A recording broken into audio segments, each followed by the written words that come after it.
A biblical worldview seminar is always about applying the Lordship of Christ to all areas of life. One area that comes up in evangelism frequently is the one of slavery. Tonight I'd like to deal with what you've never been told about slavery. Jesus said in John 8:32, "Then you will know the truth, and the truth will set you free." Ignoring the ongoing slave trade today, I would like to give a tale of two islands. A Tale of Two Cities is a great story by Charles Dickens. This is a tale of two islands. During President Obama's 2013 visit to Africa, at $100 million, described the most expensive presidential tour ever, he visited Gorée Island across the bay from Dakar, the capital city of Senegal. There he was photographed at the slave fort's famous door of no return. Obama was quoted as saying, "This is a testament to when we are not vigilant in defense of human rights, what can happen?" Yet, while drawing attention to the slave trade that was outlawed over 200 years ago, the West African slave trade across the Atlantic, he was silent on the much larger, ongoing Arab slave trade that still plagues Africa to this day. Anti-slavery societies calculate that at least over 27 million people are victims of slavery today. That's more than the amount of people who were slaves in the days when William Wilberforce was campaigning against it. According to UNICEF, 1.2 million children are trafficked every year, and most trafficking victims are girls between 5 and 15 years of age. Spoke about the whistleblower earlier today. Many of the governments who enjoy most favored nation status with the United States are actually involved in this modern slave trade. In fact, Mauritania, bordering Senegal, just to the north, has over 500,000 slaves amongst the country's population of just over 3 million people. Samuel Cotton, the African-American author of Silent Terror, A Journey into Contemporary African Slavery, reports that the Mauritanian Arabs and Berbers bring their black slaves with them to work in Dakar, even within sight of Gorée Island. This is hardly a secret. This is a pretty well-known fact, well documented. Yet Obama had not one word to say about this ongoing scandal. For foreign consumption and under external pressure, Mauritania has made some half-hearted legislative attempts to outlaw slavery, but these have been described as woefully ineffective, blatantly insincere. In 2011, 4 Mauritanian anti-slavery activists were sentenced to 6 months in jail for protesting the enslavement of a 10-year-old girl. They weren't arrested for enslaving the 10-year-old girl, they were arrested for protesting the enslavement of the 10-year-old girl. No punishment was ever handed out to the slave owner, and the slave girl disappeared. President Obama hypocritically stated that his visit to Gorée Island, a World Heritage Site, gives me even greater motivation in terms of human rights around the world. Really? Africans find that statement hard to take seriously, considering that Obama had not one word to say about the ongoing 1,400-year Arab slave trade. Although Obama made a major point of visiting Gorée Island and condemning the transatlantic slave trade, which ended over 2 centuries ago, he showed no interest in visiting Zanzibar, the most notorious slave island in history, on the east coast of Africa. Notice this is a map of medieval, Middle Ages slave routes, all across the Sahara, all the way across East Africa, up the Nile, up the Red Sea, even into the Persian Gulf, Indian Ocean, and so on. Although Obama's second state visit to Africa was Tanzania, he never ventured near the island of Zanzibar, although over 20,000 African slaves were processed every year through them. Now just have a look for a moment at this picture. This is a classic picture of how the camera never lies. Notice this cameraman in the foreground. He's kneeling down to get a from lower picture of President Obama walking, apparently unconcerned about his personal safety, shaking hands to the left and to the right amongst a crowd of adoring Tanzanians. Okay, but this is a wide-angle lens. What do we see? Oh, this three-deep group, they've all got the same clothes, the same hats, and they alternately have Tanzanian flags or American flags, and behind them is a row of American and Tanzanian security and military watching over them. They doubtless all went through metal detectors, all processed. This is Rent-A-Crowd. And this picture of the red carpet treatment is purely to give a false impression. I mean, wow. Perhaps he was concerned not to embarrass his Muslim friends who are still involved in the slave trade today.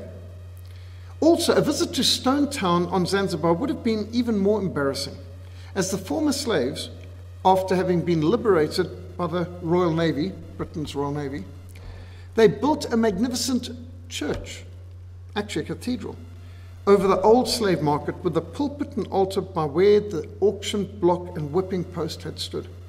The Anglican Church, Christ Church, in Mukanzini Road, in the center of the old town, occupies the area which used to be the largest slave market of Zanzibar, where they used to situate it.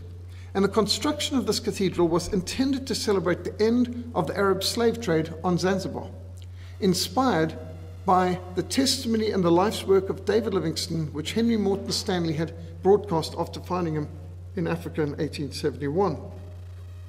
The altar and the pulpit were designed to be an exact place where the main auction block and whipping post had been. Construction of Christ Church began 1873, the year of the death of David Livingstone, missionary explorer. The cathedral was completed and consecrated in 1903. Inside the church there is a cross made from the wood of the tree under which David Livingstone's heart was buried in Chitamba's village in northern Zambia. Near this church, a striking monument has been constructed above the ground, above the 15 underground cells where slaves in transit were incarcerated until their sale to the Arab masters. This monument in Stone Town consists of 5 stone figures in a pit representing the captured slaves who appear to be rising out of the earth. The shackles around their necks and the chains between them testifies to their plight. They look tired and sad, but strong. Africans are asking why Barack Hussein Obama, an African-American president, continued to be so supportive of radical Muslim regimes who are still engaged in slavery today. Why is he so silent about the largest and longest slave trade in history, one that has not yet come to an end? The comparisons and the contrast between Goree Island and Zanzibar Island are striking. While the European involvement in the transatlantic slave trade to the Americas lasted for just over 3 centuries, the Arab involvement in the African slave trade has lasted 14 centuries, 1,400 years. And in some parts of the Muslim world, it's still continuing to this day. While 2 out of 3 slaves shipped across the Atlantic were men, the proportions were reversed in the Atlantic Islamic slave trade in East Africa, the Indian Ocean, across the Sahara. 2 women for every man were enslaved by the Muslims.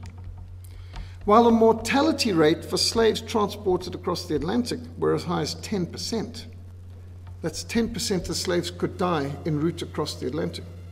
The percentage of slaves dying in transit across the Trans-Saharan and East African slave trade was between 80 and 90% died. The survival rate was barely 10%. While almost all of the slaves shipped across the Atlantic were for agricultural work, most of the slaves destined for the Muslim Middle East were for sexual exploitation as concubines in harems and the men for military service. While many children were born to slaves in the Americas, and millions of their descendants are citizens in Brazil, Jamaica, Haiti, and the USA to this day, very few descendants of the slaves that end up in the Middle East survived. While most of the slaves who went to the Americas could marry and have children and families, most of the male slaves destined for the Middle East slave bazaars were castrated, and most of the children born to the women were killed at birth, either by drowning or by having their throats cut to maintain Arab numerical supremacy. This is after the first slave revolt. They decided we're not going to allow the slaves to ever outnumber us, and we're going to make sure we kill their children, otherwise they might find themselves outnumbered. It is estimated that possibly as many as 11 million Africans were transported across the Atlantic. And it might be a surprise to you to hear that 95% of the Africans who went across the Atlantic went to South and Central America, mainly to Portuguese, Spanish, and French possessions. Less than 5% of the slaves that crossed the Atlantic went to the United States. Actually, it's 4.4% went to North America. And that's interesting because that's not the impression you get from Hollywood or school textbooks. However, at least 28 million Africans were enslaved by Muslims, and as at least 80% of those captured by the Muslim slave raiders were calculated to have died before reaching the slave markets, it is believed that the death toll from the 14 centuries of Muslim slave raids into Africa could have been well over 112 million. When you add to that number those sold in the slave markets, the total number of African victims of the trans-African, trans-Sahara, East African, Indian Ocean slave trade would be significantly higher than 140 million people. 140 million. While Christian reformers spearheaded the anti-slavery abolitionist movements, with Great Britain mobilizing the Royal Navy throughout the 19th century to intercept slave ships, set the captives free, there's no comparable opposition to slavery within the Muslim world. We had a contribution to producing this book, The Royal Navy versus the Slave Raiders, Slave Traders, Enforcing Abolition at Sea. One of the most extraordinary achievements in history when a country mobilized their navy for nearly a century to set captives free. Absolutely phenomenal. While Britain outlawed the slave trade in 1807, and the 8 main powers of Europe outlawed the slave trade in the Congress of Vienna in 1815, Saudi Arabia and Yemen only outlawed the slave trade in 1962. That's in my lifetime. And Mauritania only outlawed it in 1980. However, Malcolm X, a convert to Islam, noted during his pilgrimage in 1968, he saw black slaves being sold in Mecca 6 years after they'd outlawed the slave trade. It's still going on. The ongoing slave trade in Mauritania is well documented, as is the slave trade in Sudan and other parts of the Muslim world, and I've documented that as well.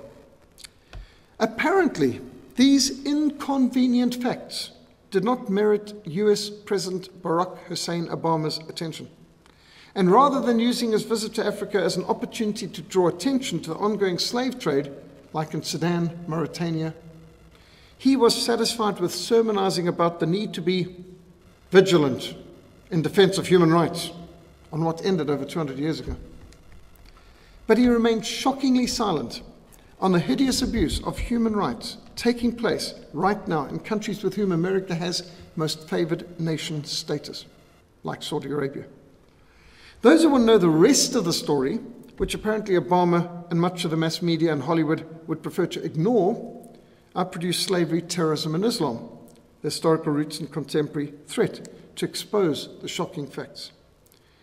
This book is a well-illustrated, thoroughly documented response to the relentless anti-Christian propaganda that has been generated by Muslim and Marxist groups and Hollywood filmmakers.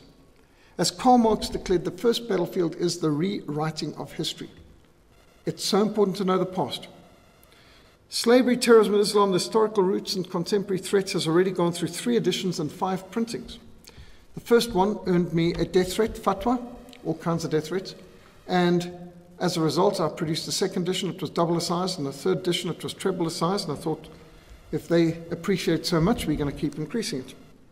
With 300 pages, over 200 pictures, this edition is now 3 times the size of its original, which earned me the death threat fatwa from Muslim radicals. You can access our Slavery, What You've Never Been Told PowerPoint through SlideShare on our Frontline Mission SA.org website, and listen to the full Slavery, What You've Never Been Told on sermonaudio.com. We've also produced the Muslim Evangelism Workshop MP3 and helped to produce the Islam Rising DVD series, which is a 4-part series to show to churches on Sunday evenings or midweeks, about from 35 to 40-something minutes each one, and then there's a whole lot of extra bonus from Muslim terrorists and others who've been converted to Christ. Where the Spirit of the Lord is, there is freedom. Instead of speaking out against the ongoing Islamic slave trade in Africa, President Obama appeared to have given his highest priority to promoting the radical pro-abortion, pro-homosexual agenda. He talks about gay rights, but gays have always had the same rights as everyone. They've got the right to vote, they've got the right to property, they've got equality before the law. Gay rights is not about gay rights, it's about privileges for perverts. They already have the same rights. Pro-family advocates complain of the arrogant and often bullying manner and insensitivity of the US State Department against pro-life and pro-family administrations in Africa. Marriage is between one man and one woman. That's not what the American State Department seems to think under Obama. Kenyan President Uhuru Kenyatta and Deputy President William Ruto slammed Obama's remarks, declaring this country, the country of Kenya, is a God-fearing country. Homosexuality is illegal in Kenya. An Anglican bishop in Kenya declared, people who have ruined their own country should not presume to come here and lecture us on the way forward.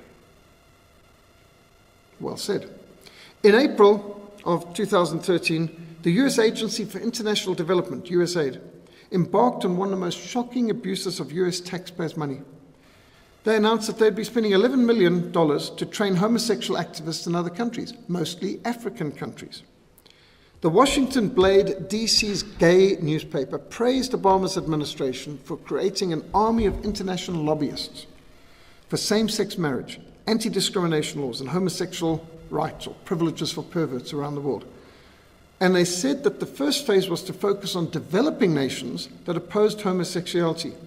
The 54 countries in Africa that oppose homosexuality. Look at the map.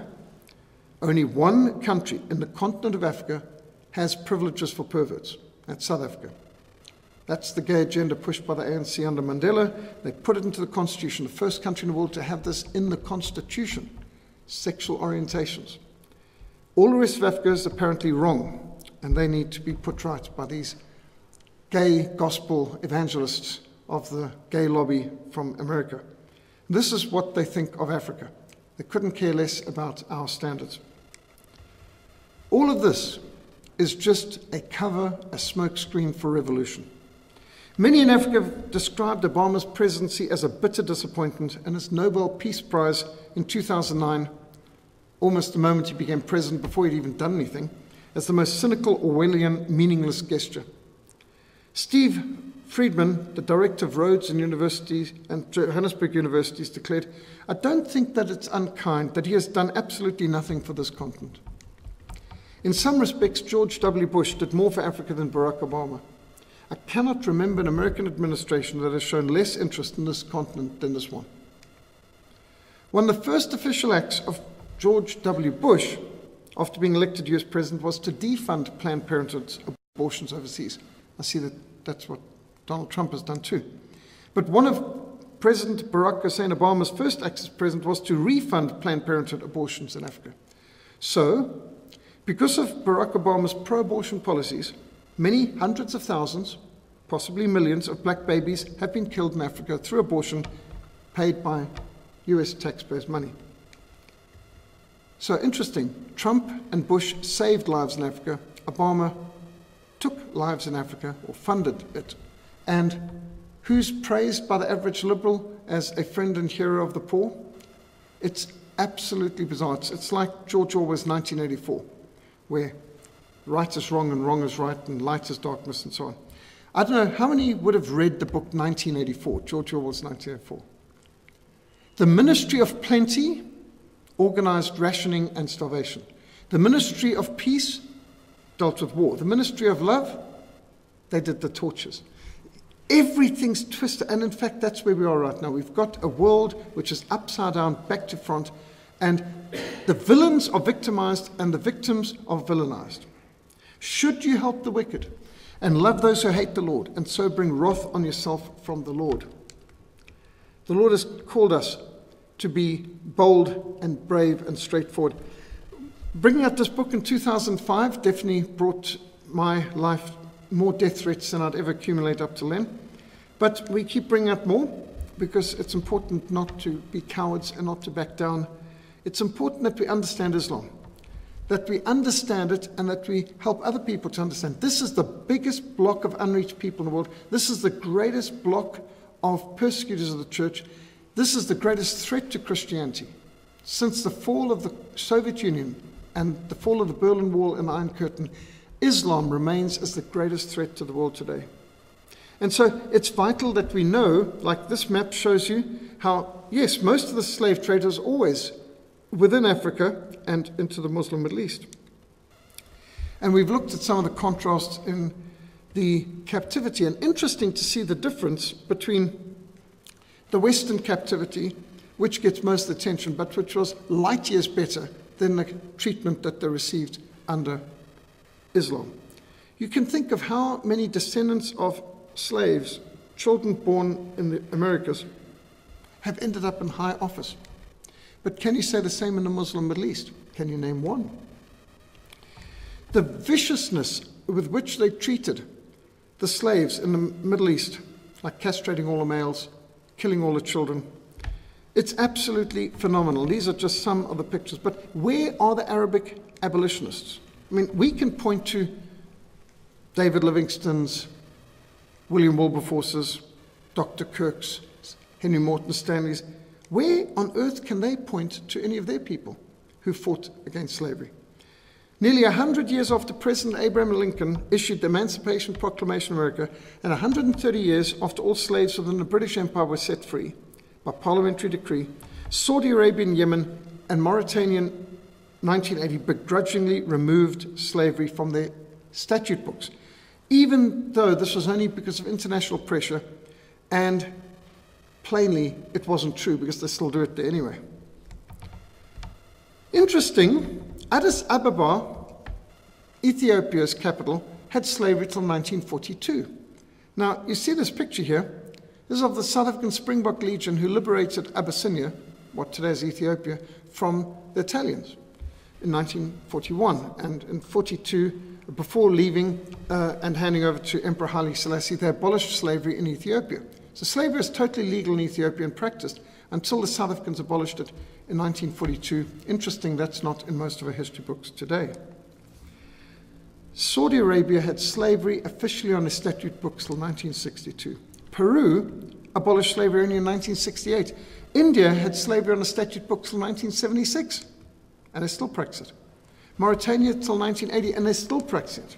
1/6 of their population. Before the coming of Christ, the heathen nations despised manual work, and they confined it to slaves. But when Christ was born, half the population of the Roman Empire were slaves. 3/4 of the population of Athens were slaves. Slavery was indigenous to African and Arab countries before it made its way to Europe. Slavery was widely practiced by all the tribes of the American Indians long before Christopher Columbus set foot on the shores of the New World. What is also seldom remembered is many black Americans in the 19th century in America owned slaves. For example, according to the United States Census of 1830, in just one town of Charleston, South Carolina, 407 free black Americans owned slaves themselves. And the Christian roots of liberty need to be seen. Jesus Christ revolutionized labor. When he took up the axe and the saw and the hammer and the plane, our Lord endued labor with a new dignity. Christianity undercut slavery by giving dignity to work. By reforming work, Christianity transformed the entire social order. Our Lord Jesus Christ began his ministry in Nazareth with these words, "The Spirit of the Lord is upon me," to proclaim freedom for the prisoners and release to the oppressed. When the Apostle Paul wrote to Philemon concerning his escaped slave, he urged him to welcome back Onesimus, no longer as a slave, but as a dear brother, as a man and as a brother in the Lord. That's radical talk. Because of these and other scriptural commands to love our neighbor, to be good Samaritans, to do to others what we'd want them to do unto us, Christians like William Wilberforce, John Newton, William Carey, David Livingstone, Lord Shaftesbury, General Charles Gordon, and many others worked tirelessly to end the slave trade, to stop child labor, to set the captives free. From the very beginning of the Christian church, Christians have freed slaves. During the 2nd and 3rd centuries, many tens of thousands of slaves were freed by people converted to Christ. Saint Melania is said to have emancipated 8,000 slaves. Saint Ovidius freed 5,000 slaves.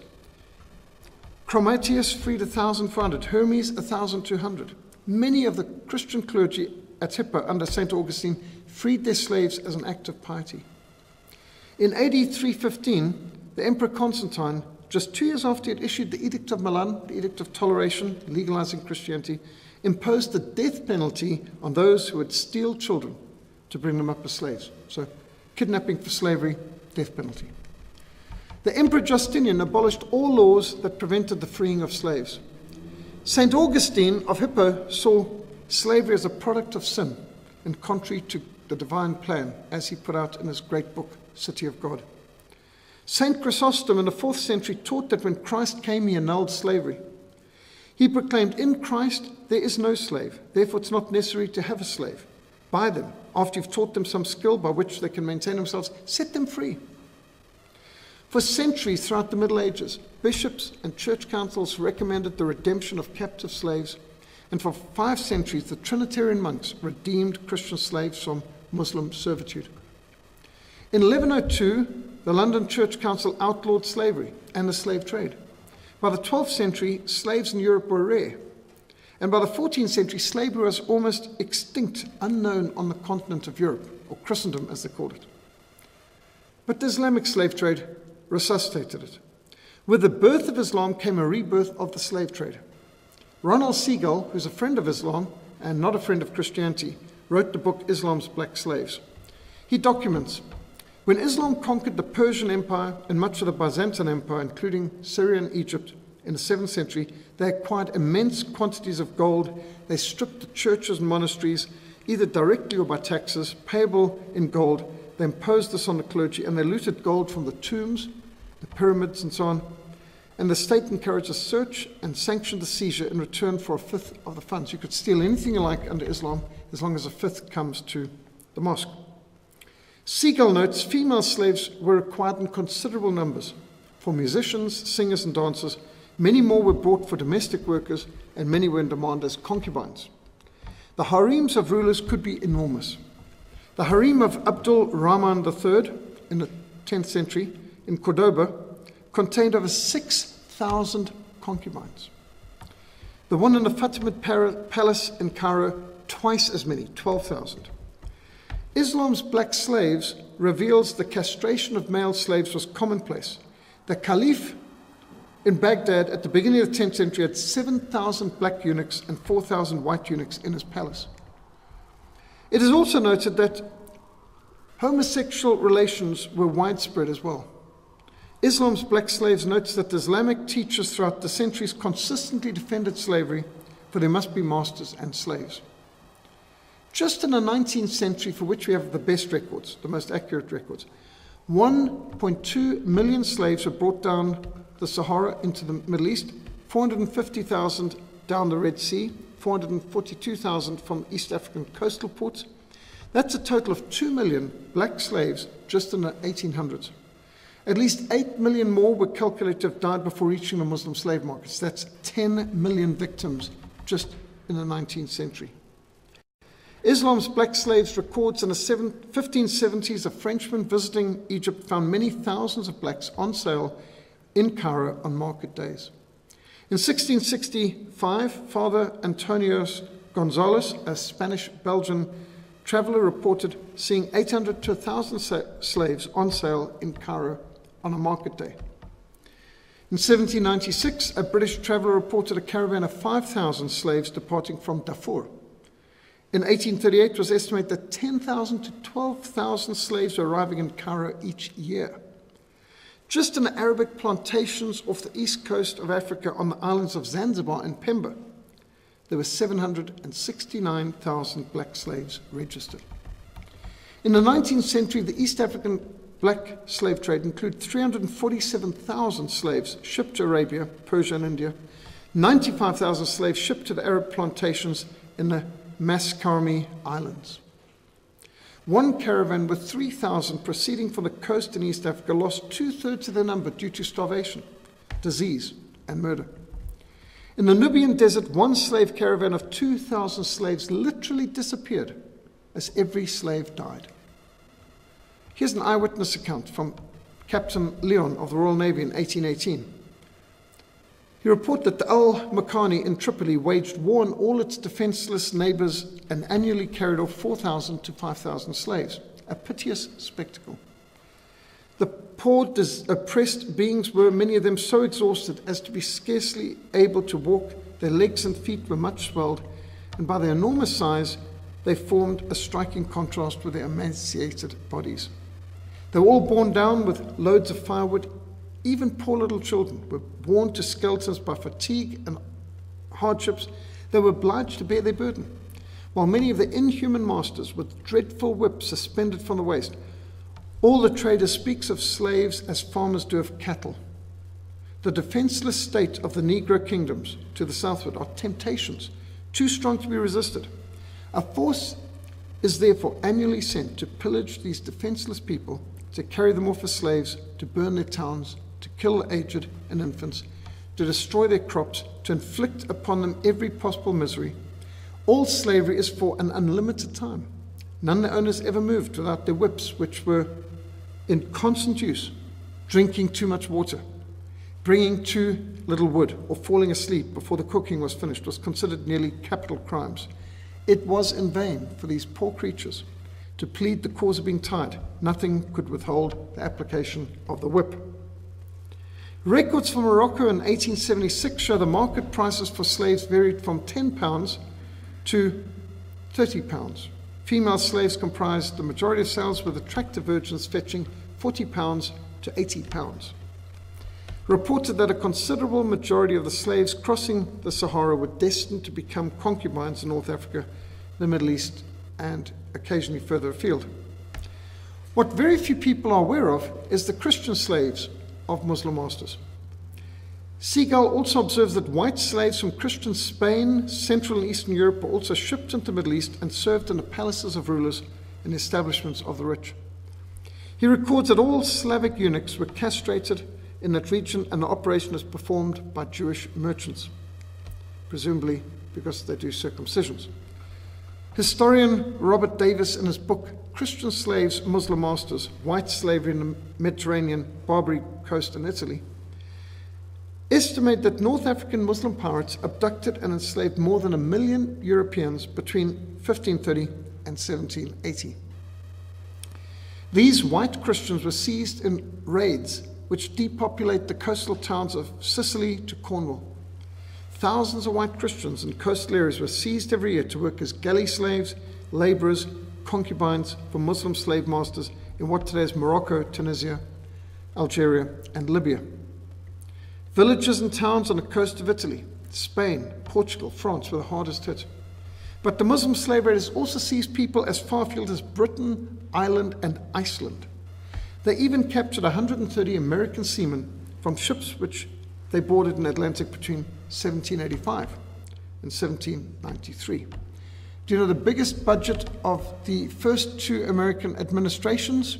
Now we're talking about George Washington and John Adams, was paying bribes to Muslim pirates not to seize American seamen. It comprised 80% of the federal budget, and it was Thomas Jefferson who ended that practice by launching the Marines across to the shores of Tripoli to burn their ships and set free the captives. According to one report, 7,000 English people were abducted between 1622 to 1644. Many of them ship crews and passengers, but the corsairs or Barbary pirates also land on unguarded beaches at night to snatch the unwary. Almost all the inhabitants of Baltimore in Ireland were captured in 1631 under the worthless rule of King Charles I, who didn't do anything to protect his people. There were other raids in Devon and Cornwall. Many of these white Christian slaves were put to work in quarries, building sites and galleys, and endured malnutrition, disease, and mistreatment at the hands of their Muslim slave masters.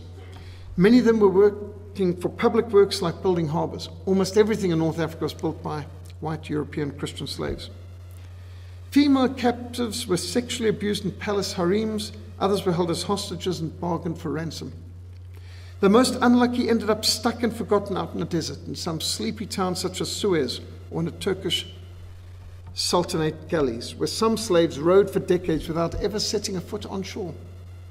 Professor Davies calculates that up to 1.25 million Europeans were enslaved by Muslim slave raiders between 1500 and 1800 in those 3 centuries. And this is what most people forget, is that's why Europe got involved in Africa, to stop the slave raids from Algeria and Morocco and Tunisia and Libya.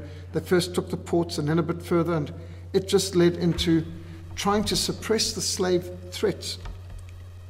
It is extraordinary that, considering that less than 5% of all transatlantic slaves ended up in North America, that the vast majority, if not all, the books, films, articles concerning the slave trade concentrate only on the American involvement in the slave trade.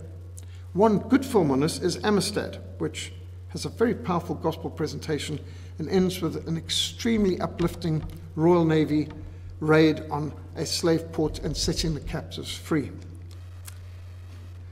It's as though slavery was a uniquely American aberration. That's the impression you get from Hollywood and the school textbooks. However, the vastly greater involvement of Portugal and Spain and France seems to be largely ignored. Why? Because they're Catholic? Even more so, the far greater and longer-running Islamic slave trade to the Middle East has been ignored so as to make it one of the best-kept secrets of history. We tend to focus on what happened in North America because the United States would ultimately fight a war, in part over slavery, and because of the enormous and vocal American opposition to slavery. But this was in sharp contrast to the indifference that most Muslims and Europeans have evidenced towards it. Same thing with abortion. You might get the impression that America is the biggest abortion state in the world, but Russia aborts about 7 million a year. At least it did under the Soviet Union, maybe less now. China aborts about 60 million a year. And so one tends to forget that the reason why we hear about the American slave trade and the American abortion rate is because they're the main ones fighting it and publicizing it because they're opposing it. And the others who don't care, you don't hear about it in the communist Muslim world because they do it without a peep of opposition. In fact, as the president of Benin pointed out some years ago, everyone in Africa is a descendant of those who were both victims of the slave trade and descended from slave traders, slave raiders themselves. It is a fact of history that almost every tribe in Africa, I should say every tribe, but maybe there's a tribe we don't know about, practiced slavery. As part of their criminal justice system, they enslaved neighboring tribes as well. The Yao people of Malawi carried out slave raids on the Bemba and Chichewa people of Zambia. The Madagascans enslaved the Mozambicans. The Ovemba enslaved the Bushmen. In fact, South Africa had a Bushmen's battalion, 3-1 battalion, first 201 battalion, 3-1 battalion, made up of Bushmen. I think there were thousands of them. They were very effective soldiers. And I had a friend who was an officer there, and he said they had to do everything they could to protect the Ovembas because when they were captured, the Bushmen were not inclined to let them live. And to try and allow them to save the lives of these SWAPO terrorists that have been captured, the South African officers had to go to extraordinary lengths. And they weren't always successful because the Bushmen have been hunted like wild animals for sport and abused and oppressed and exploited and enslaved for centuries. And when the war came, they saw this as an opportunity. Join the South African Army, get back at the Ovemba. The Matabele enslaved the Shona people. The Congolese tribes enslaved the Pygmies and still do. In Lwaziland, eastern Zambia, the paramount chief of the Barotse only abolished slavery in 1906. As the British required, he applied, please make us a protectorate. And the British said, we will only do it if you abolish slavery first. And so finally slavery was abolished in 1906. I've been in the Livingstone Museum in Zambia. We can actually see the King's Declaration of 1906 abolishing slavery in Lwaziland, or Barotseland. The legends of European slave raiders venturing into the jungles of Africa to capture free peoples are just that. They're legends. The embarrassing fact of history is that Europeans did not have to use any force to obtain any slaves in Africa. Slaves were sold by their black owners, by chiefs in many cases. There was no need for slave raiders, slave traders, to risk their lives to venture into the jungles of Africa. They simply purchased the people from African chiefs and Muslim slave traders at the coast. That's the shocking fact of history. Many chiefs found it more profitable to sell their enemies, their criminals and their debtors, rather than kill or imprison them. Many were weaker neighboring tribes conquered for the express purpose of selling their people into slavery. There's a lot of money in this. The disgraceful fact is that there were three equally guilty partners in the crime of the transatlantic slave trade. There were pagan African chiefs, there were Muslim Arabs, and there were Christian Europeans. Mostly, African chiefs sold their own people or engaged in wars or slave raids against neighboring tribes to capture victims for this trade. Often, professional Arab slave traders provided the victims. The Middle Passage transported slaves to the West Indies. Here the slaves are sold and the ships are loaded with spice and rum and molasses and sugar. And the third leg of the journey was the return to England. So this is what they called the Triangular Passage. Or there was the first passage in England, they loaded up manufactured goods, went to Africa. Second passage was from Africa to the West Indies, where the slaves were transported. That's the Middle Passage. That's what the English people didn't see. And then the English people saw the sugar, cotton, and tobacco coming back from West Indies. So as far as they could see, we make manufactured goods and we get back sugar, cotton, and tobacco. The average European on the streets were kept in the dark as to what was actually happening on the Middle Passage. Until in 1785, Thomas Clarkson's landmark book, Slavery and the Commerce in the Human Species, was first published in Cambridge. And that launched William Wilberforce's war against slavery. On Sunday, 28th of October, 1787, William Wilberforce wrote in his diary, "Almighty God has set before me two great objectives, the suppression of the slave trade and the reformation of society." For the rest of his life, William Wilberforce dedicated his life as a Member of Parliament to opposing the slave trade and working for the abolition of slavery throughout the British Empire and beyond. On the 22nd of February 1807, 20 years after he first began his crusade, in the middle of Britain's terrible war with France, Wilberforce and his team's labours were rewarded with victory by an overwhelming 283 votes for and 16 against.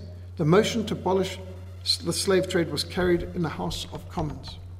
The parliamentarians leapt to their feet with great cheers and gave Wilberforce the greatest and most emotional ovation ever seen in British history. William bent forward in his seat, his head in his hands, tears of gratitude streaming down his face. In 1809, the British government mobilized its navy to search suspected slave ships, even foreign vessels on the high seas. In 1810, the British Parliament declared slave trading a felony punishable by 14 years hard labour. In 1814, the British representative at the Congress of Vienna insisted on the abolition of the slave trade being included in the international treaty. The obstructionism of some was swept aside when Napoleon returned from Elba and proclaimed the abolition of the slave trade, no doubt a bid to earn British favour.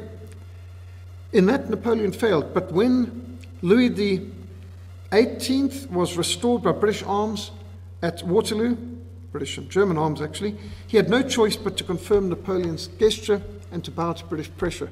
And so a declaration of the 8 powers of Europe, including Russia and Sweden and Prussia or Germany, France, Netherlands, Austria, and Great Britain, to abolish the slave trade as swiftly as possible. This was annexed to the final treaty of the Congress of Vienna, 9th of June, 1815.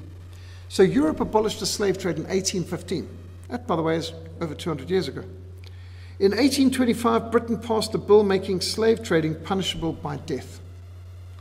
Finally, just 3 days before William Wilberforce died, by an act of Parliament in 1833, the British abolished slavery itself, setting all 700,000 slaves in the British overseas territories, mostly Jamaica, free. Wilberforce's lifetime campaign was now fully successful. Thank God that I've lived to witness the day in which England is willing to give £20 million sterling for the abolition of slavery. Within 3 days he died rejoicing. And that's just some of the story. There's a whole chapter on William Wilberforce, missionary to Parliament, in the greatest century of missions. In the history of European morals, they suggest that the unwary, unostentatious, glorious crusade of England against slavery may probably be regarded amongst the 3 or 4 perfectly virtuous pages comprising the history of nations. That never before had a nation given so much of its blood and treasure to set total strangers free in other countries. The abolition of slavery is one of the great turning points in history, and the long, vigorous crusade of the Royal Navy throughout the 19th century against the slave trade ranks as one of the most extraordinary, unselfish applications of national policy ever seen in the history of nations. That's a pirate ship going up and bombarding of Tripoli, and Admiral Peregrine finding that there's nothing the Muslims respect more than strength. There's nothing they despise more than weakness. Where the Spirit of the Lord is, there is freedom. During Livingstone's travels, he exposed another slave trade. While the Royal Navy was defeating the slave trade in the Atlantic, the East African slave trade was increasing. It was missionary explorer Dr. David Livingstone whose graphic descriptions brought the ravages of the East African slave trade to light. His missionary travels, his narratives of an expedition to Zambezi exposed the horrors of the slave trade. 2 of the women had been shot the day before for attempting to untie their thongs. One woman had her infant's baby's brains knocked out because she couldn't carry her load, and a man was dispatched with an axe because he had broken down with fatigue. Those taken out of a country are but a small section of the sufferers. We never realized the atrocious nature of the traffic until we saw it at its fountainhead. There truly Satan has a seat.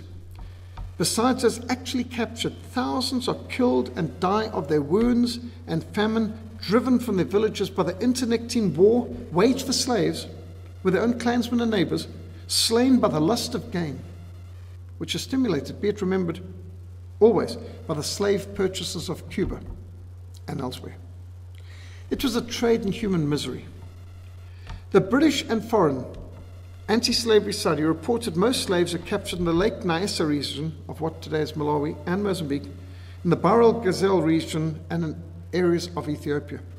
The slaves were taken to East African markets like Zanzibar, Kilwa and Kiliman. Then they were shipped to Turkey, India, Saudi Arabia, Yemen, Oman, Iraq, Iran, and to the islands of Pemba, Reunion and Madagascar. The anti-slavery reporter estimated the Muslim slave trade as exporting 63,000 slaves per year. Some estimates went as high as 500,000 slaves a year. This is a group of slave traders captured and their slaves and being brought to Zanzibar by the Royal Navy. One researcher, Ralph Austin, calculated that between 1830 and 1861, imports of slaves to the Persian Gulf estimated 3,400 per year. The same researcher noted that an average of 8,855 slaves a year were retained as slaves on the East African coasts of African slave masters. Few authors have dared to describe the horrors involved in the trans-Sahara slave trade. Kidnapping and castrating young boys to be sold as eunuchs, the living dead, in the homes of wealthy Arab landlords. Forced marching young women across endless miles of scorching sand in the Sahara Desert to become slave concubines, most dying in transit.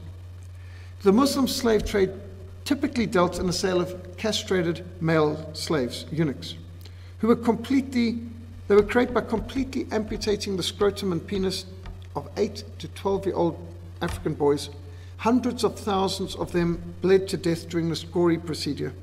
The survival rate from this process ranged from 1 in 10 to 1 in 30 survived. These castrate boys brought the highest price at a slave market. No Arab wanted any African in his home working on his plantation who was not castrated. They wanted eunuchs only. Sharia law. Islam's black slaves noted the Quran stipulated that female slaves might lawfully be enjoyed by their masters. That's a euphemism for rape. Muhammad himself owned many slaves, some of whom he captured in wars of conquest and some he purchased.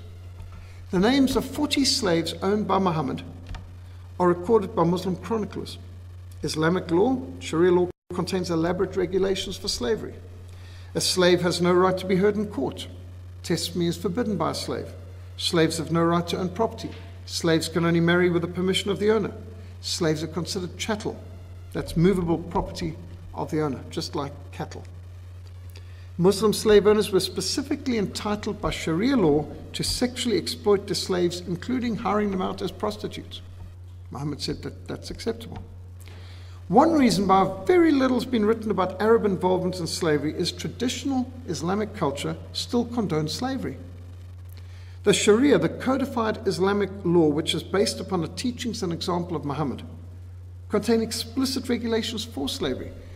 The whole point of Sharia is whatever Muhammad did is good, and is to emulate. Whatever he did not do, we shouldn't do. Whatever he forbade, we must not do. How can you forbid pedophilia, rape, and slavery when Muhammad did those things? One of the great principles is following Muhammad's example. And he owned slaves, concubines. He traded in slaves, he owned slaves, he accumulated multiple wives, he even married a 6-year-old, said he consummated the marriage only at age 9. He had concubines, slavery, sexual exploitation, he even allowed mass rape of female captured enemy. Muslim nations have engaged in the slave trade for over 600 years before the European nations came involved in the slave trade. And we could actually add, which were the creeps who got Europe involved in the slave trade? It was Charles V of Spain, who was the emperor before whom Martin Luther stood and said, "My conscience captures the word of God, here I stand, I can do no other." The emperor he defied. It was Emperor Charles V of Spain who authorized Spain's involvement in the slave trade. And why? Because Spain had suffered for 800 years under the Africans, under the Moors from Morocco, who had oppressed and exploited them. And so this was revenge. They were going to get back the Africans for what they had suffered. And so they learned slavery and abuse from their masters for 800 years, for 8 centuries. And so the Spanish led the charge, and the Portuguese who had suffered for centuries also. So Portugal and Spain led the slave exploits. And in Britain, it was Emperor Charles I, the man who was put on trial for treason and executed by Cromwell and Parliament of Britain. He was the one who authorized Britain's involvement in the slave trade. Cromwell and Parliament outlawed it, and Charles II got Britain back involved afterwards. But what about slavery today? It was the enemies of the Reformation who got Europe involved in the slave trade, and it's the reformers who ended European involvement in the slave trade. Today there's still slavery. We've documented in Sudan. The Chinese are doing a lot of slavery. You look at what's going on in Chinese plantations in Africa. Over 200 years after the British outlawed the slave trade in 1807, slave raids and the sale of slaves in Muslim markets continues in countries like Sudan. We've got it on our films on Sudan, where people like Baroness Caroline Cox went with journalists into the slave markets, bought slaves, and set them free. And then even gave money to journalists and said, go into the market, buy the slaves, of course, set them free afterwards, to prove to the journalists that slavery takes place in Sudan. It's been well documented. There are persistent, credible reports that slavery persists in Saudi Arabia, even that slaves from Sudan are ending up in Saudi Arabia. Recently, former slave from Nuba Mountains in Sudan, Mende Nazir, had her autobiography, Slave, My True Story, published. Mende was captured in 1992 in the Nuba Mountains. She was made a slave to a rich family in Khartoum, and then in 2002 to a Sudanese diplomat who took her to London. Imagine the audacity of taking your slave to London in the 21st century. She escaped, she sought political asylum, she's published a book, Slave, My True Story, pretty up to date. So, although the Old Testament provided slavery for criminals and insolvent debtors, kidnapping and enslaving law-abiding people incurred the death penalty. Exodus 21:16, anyone who kidnaps another and sells him or has him when he is caught must be put to death. Slave trading, kidnapping for the slave trade got you the death penalty under Old Testament law. When people say, but the Bible allows slavery, they must understand. The slavery allowed in the Bible was a criminal justice system for debtors and criminals, people who did property crimes, and it was for a limited period of time. They had to be released after 7 years and so on. So it's not the same thing. And if you struck them so that they lost a tooth or an eye, then they had to be set free. You owned his labor, you did not own his body. And so what was tolerated in the Old Testament was for the criminal justice system, which is actually not as brutal as our prison system, where we put people who might be a fairly minor criminal in with major criminals, and they get brutalized, and they get cross-trained and they come out worse than they went in. Our prison system's worse than slavery. The New Testament expressly forbids both the slave trade and slavery itself. 1 Timothy 1:9-10. The law is made not for the righteous, but for lawbreakers, for those who kill their fathers or mothers, for murderers, for adulterers, for perverts, for slave traders, for liars and perjurers. So their slave traders are smack in the middle of the worst scum of the earth. Galatians 3:28 says, neither Jew nor Greek, slave nor free, you're all one in Christ Jesus.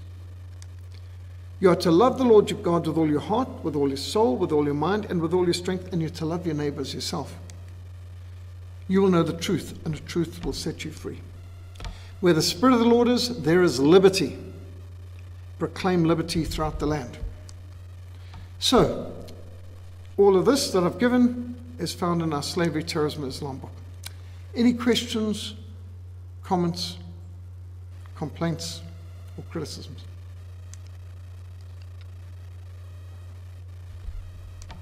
Slavery, the untold story. Questions?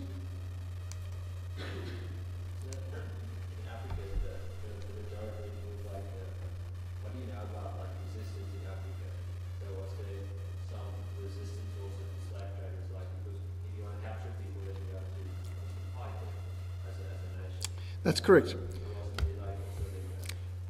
Well, unfortunately, let's just take Darfur or Nuba Mountains. The Mujahideen, the Arab slave raiders, will come in, not so much on horseback, although that still happens, but often in four-wheel drive Toyotas with heavy 12.7 machine guns on the back, and they will kill a whole lot of people, grab them. And the locals might have a bolt-action rifle, maybe. Some even have muskets. It's rare to find an automatic weapon amongst these average villagers, so they're outgunned. There is a bit of resistance. I know a place where the people have fought back with bows and arrows and hoes. So it's a very uneven situation. The slave raiders have some pretty good weaponry, and they come in, they surprise the people. They might even do it while the men are out in the fields, and so it's bad. There is resistance, of course, or there's attempted resistance. Boko Haram has done the same in northern Nigeria. They go in and they kidnapped a whole school. There's hundreds of girls who were kidnapped, and it's been a hard job getting back. I think most of them have now been rescued, but that's taken many traumatic years. So the Arabs are still kidnapping people. Yeah, and it's well documented. Here we've got 3 different films on Sudan we put in one DVD, and in the first one, Sudan Hidden Holocaust, 55 minutes, it's got Baroness Caroline Cox and others freeing slaves and seeing the slaves and the trading taking place. And it's just staggering that this can still be going on, 21st century.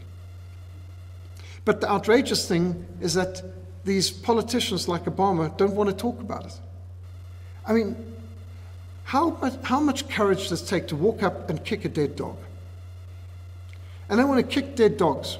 They're happy to condemn apartheid, colonialism, but they won't say anything about the present Islamic slave trade, the real threats of today. Human trafficking in our own country, things like that. They won't deal with the real issues. They won't deal with Marang diamond mines, blood diamonds in Zimbabwe. That's real. Why deal with that? What's going on in the Congo? Let's rather just talk about things that ended centuries ago. Much safer. That's like having the courage to kick a dead dog. Any other comments or questions? Yes? So what is our response to this great injustice that still goes on as Christians? What is our response? Like, What do we do? Thank you. Perfect question. There are 4 eyes. I think the ideal thing is to look at the book of Nehemiah. Nehemiah saw a great problem. When he heard about the problem, that Jerusalem is in ruins and its gates have been burned with fire, he wept and he prayed.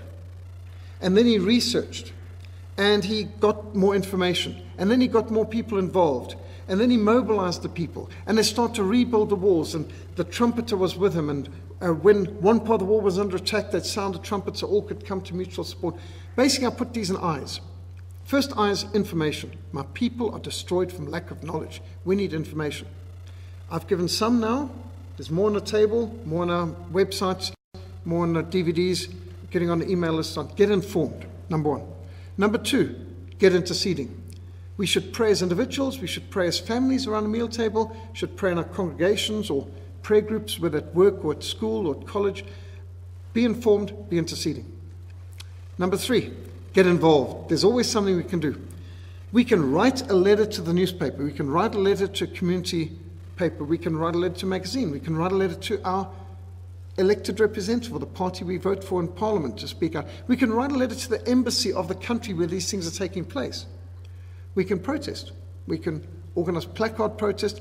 I have organized and taken part in literally hundreds of placard protests on all sorts of things, especially pro-life, but a whole range all the way through to the evils going on in Zimbabwe, all the way through to human trafficking and those sort of things. Very important that we speak up. And I've seen captives set free because of pressure we've put to bear on governments where there were people being imprisoned and tortured. So we've seen good things happen. Get involved. And then network with others to get people also implementing a plan, strategy. When I started our work in Sudan in 1995, it didn't seem possible that Sudan could go free. And yet South Sudan is now independent of Sudan, which is an extraordinary achievement, which many people didn't believe was possible. And Mozambique, when I first started going in there in 1982, missionary work was illegal. Nobody under 18 was allowed to go into church. Mozambique was the least evangelized country in the Southern Hemisphere. There were not even 4% of Mozambique were Protestants in 1982. Today it's more like 34% would call themselves born-again evangelical Christians. Extraordinary in a country that was Catholic, with a lot of witchcraft, a lot of communism, a lot of Islam, and communist, where missionary work was illegal. We smuggled a lot of Bibles into Mozambique. We spoke up, did mobilization. So Operation Nehemiah, the book of Nehemiah. How do you take a big task? Information, intercession, involvement, implementation, investment. There's a whole range of strategies that's part of the Project Nehemiah in our Make a Difference book. We can all make a difference. We can all do something. Yes, sir. This week, I've been receiving reports from northern Iraq, hundreds of Yazidi and Christian girls are getting abortions because they've all been raped by ISIS and all of the wars in northern Iraq. It's like, and you have said that Islam may be the greatest enemy of Christianity. I would tend to disagree with you because now all over the world Muslims are getting disgusted with Islam. In the last year we've seen 600 new fellowships start within Syrian refugee camps, when in the previous 10 years we've only seen one. All over the place, Muslims are turning to Christ. I believe Islam is crumbling, and the devil's losing his grip, and so we're seeing these manifestations of violence and evil like never before because he's losing his grip. I would actually say that globalization is our greatest enemy, rather than Islam. But I would like to hear your, I could agree with you on those things. Globalization is indeed a great threat. As we spoke about first thing this morning, dealing with resisting Babylon and the beast, I do see globalization as a tremendous threat. And I agree with you. I believe Islam is crumbling. I don't believe it can survive freedom, can't survive scrutiny. Islam is crumbling, and I also agree what we're seeing with the violence is not Islam getting stronger, it's their desperation lashing out because they see they're losing the battle. the evil one is this. Yeah. Exactly. What's gone on in Nigeria is well worth studying, because in Nigeria was for many years, decades, an Islamic country with they claimed to be an Islamic majority, they weren't, but they did have a Muslim government, that a succession of Muslim dictators, and Nigeria reached a stage where they can't even question it. Christians are the majority. And so the 12 northern states out of 36 states in Nigeria have Sharia law. They're persecuting Christians. The violence of Boko Haram, just to give you a statistic, between the year 2010 and the year 2015, in those 5 years, 1,000 churches were attacked by Boko Haram in northern Nigeria, with 17,000 Christians killed.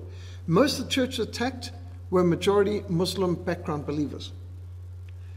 The Muslims are losing the fight and they're lashing out with violence, but as our friend says, it's aggravating their problem because it's driving more Muslims away from Islam. Yes, there's a certain amount of terror and they achieve something short term, but long term, they're destroying people's whole sense of loyalty. For example, if you look at the Reformation, Bloody Mary, the Mary Tudor, who followed after her murdered brother Edward VI, she, in her 5 years, brutalized the British people, tried to bludgeon them back to Rome after the Protestant Reformation had been taking off under her very young brother Edward. And she basically so disgusted the British people by the sight of aged British bishops being burned in the village square, like in Oxford, burning the Archbishop of Canterbury and Hooper and Ridley and others, the Bible translator John Rogers. It's just so disgusting that the Counter-Reformation entrenched in the British people their rejection of Catholicism. And so Bloody Mary, in her brutality, served the cause of the Reformation more than the cause of Catholicism, because they looked at it and said, if that's Catholicism, we don't want it. And to this day, it's illegal for a British monarch to be a Catholic or marry a Catholic because of that absolute horror of what happened. So, yes, I agree with you. I think globalism could easily be a bigger threat than Islam. And I do believe Islam is crumbling. Not that that doesn't mean they're a serious threat in the interim, but we're seeing, I think, the beginning of the end of Islam as a solid monolithic force. It's crumbling, but it's taking a lot of victims down with it. Make no mistake, we've got to know our enemy and be involved. But this is not the time to back away. This is the time to get involved in Muslim evangelism, because Muslims are disillusioned, confused, angry, frustrated, afraid. I mean, there's a whole lot of things. Quite right. Thank you, sir. Anything else?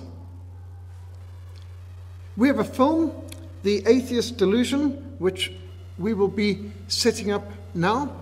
So could I ask perhaps 2 or 3 who would perhaps pray at this point, as we've been dealing with so many of the issues throughout the day, resisting Babylon and the beast, the world war of worldviews, and tonight slavery.